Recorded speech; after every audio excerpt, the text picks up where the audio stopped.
Bonjour, c'est Carole du blog The Family Cocotte.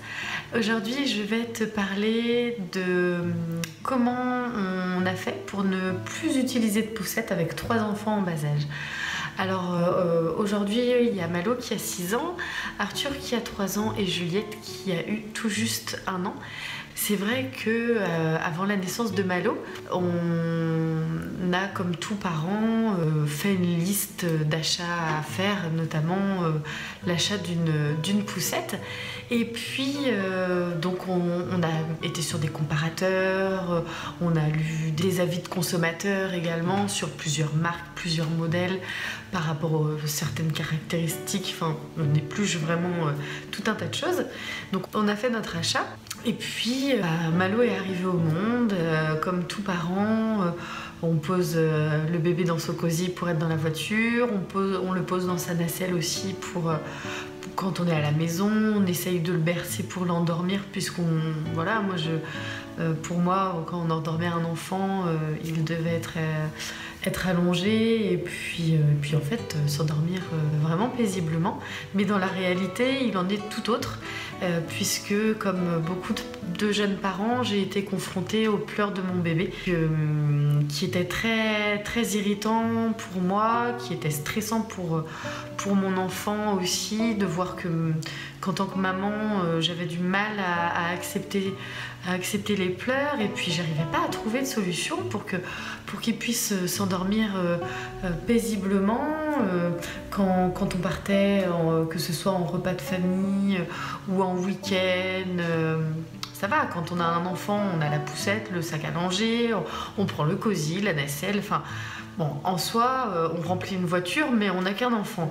Là où ça c'est un peu plus compliqué, c'est aussi quand il y a eu Arthur et puis maintenant Juliette. Donc c'est vrai qu'avec 3, si on prend le kit complet, je dirais, il nous faudrait concrètement un bus pour mettre tous les accessoires nécessaires, soi-disant, au bien-être de notre enfant, alors que votre enfant, il a tout simplement besoin de vous. Ce n'est pas une poussette ou un sac à langer en particulier qui fera que c'est un enfant qui sera heureux, puisqu'un bébé n'a besoin vraiment que de se sentir proche de ses parents. Donc comme je le disais tout à l'heure, après la naissance de Malo, on a vite été confronté aux pleurs du nourrisson, que ce soit pour les coliques ou pour l'angoisse aussi du soir qui est très présente et qui est déroutante en tant que jeune parent. Pour Arthur et Juliette également, ça a été le même schéma. Et c'est là que, voilà, en tant que jeune maman, je me suis dit, je peux pas continuer de cette façon-là à laisser mon bébé pleurer. Je sentais qu'il avait besoin de moi et qu'en le laissant dans cette poussette, dans son berceau, c'est quelque chose, je ne répondais pas à son besoin. C'est là que je me suis tournée vers la sage-femme qui m'a accompagnée lors de ma grossesse pour Malo. Et je lui ai expliqué mon angoisse aussi en tant que maman, à pas réussir à calmer mon enfant. C'était très frustrant et frustrant aussi pour mon bébé d'être finalement allongé tout seul, même si j'étais à côté de lui, que j'essayais de le rassurer avec ma voix. Et c'est là qu'elle m'a expliqué que simplement la voix d'une maman est déjà rassurante, mais ce qui rassure encore plus un nourrisson et un enfant, c'est le contact physique, l'odeur, le toucher. Et que l'écharpe de portage était un très bon moyen pour trouver une sérénité au niveau de la maman et de l'enfant, avant même d'avoir un rôle de portage par rapport à la mobilité, à notre mobilité. C'était avant tout aussi une façon de recréer le lien avec le nourrisson qu'il a pu avoir dans le corps de la maman. Donc le fait d'être bien enveloppé et en fait comme de reconstituer aussi cette enveloppe dans laquelle il était pendant 9 mois. Quand vous le portez, on peut en plus être actif, donc c'est super de ne pas être frustré, de coucher son bébé, d'essayer de l'endormir pendant des minutes et des heures pour finalement qu'il se réveille au bout de quelques minutes. En tant que maman, on a aussi des choses à faire. Et l'écharpe de portage correspond tout à fait à toutes ces caractéristiques de mobilité, d'activité et puis aussi de proximité avec son bébé, d'assurance. C'est vraiment quelque chose qui est... c'est un accessoire vraiment confortable malgré un apprentissage à avoir, puisque c'est vrai que c'était compliqué pour moi. J'avais pas les connaissances, personne autour de moi pouvait m'expliquer, pouvait m'apprendre comment faire. Et puis là, je me suis retournée sur internet, j'ai beaucoup regardé des vidéos et puis j'ai passé le cap d'acheter une écharpe de portage. Alors j'ai pris une écharpe très connue qui est longue. Je vous mettrai le lien dans la bio justement de la vidéo. Et puis j'ai commencé, je me suis même entraînée avec une poupée pour être vraiment, pour prendre confiance. Et puis j'ai passé le cap. Au fur et à mesure, on gagne en autonomie et en confiance, et ça c'est génial. Le bébé se sent protégé, se sent enveloppé, et puis il y a toujours des pleurs parce que c'est comme ça que votre bébé va pouvoir parler, mais va pouvoir communiquer avec vous, mais il y a beaucoup moins de pleurs. Et puis le fait d'avoir son bébé dans les bras, vous répondez au stress de votre bébé, à ses angoisses, donc ça c'est vraiment super.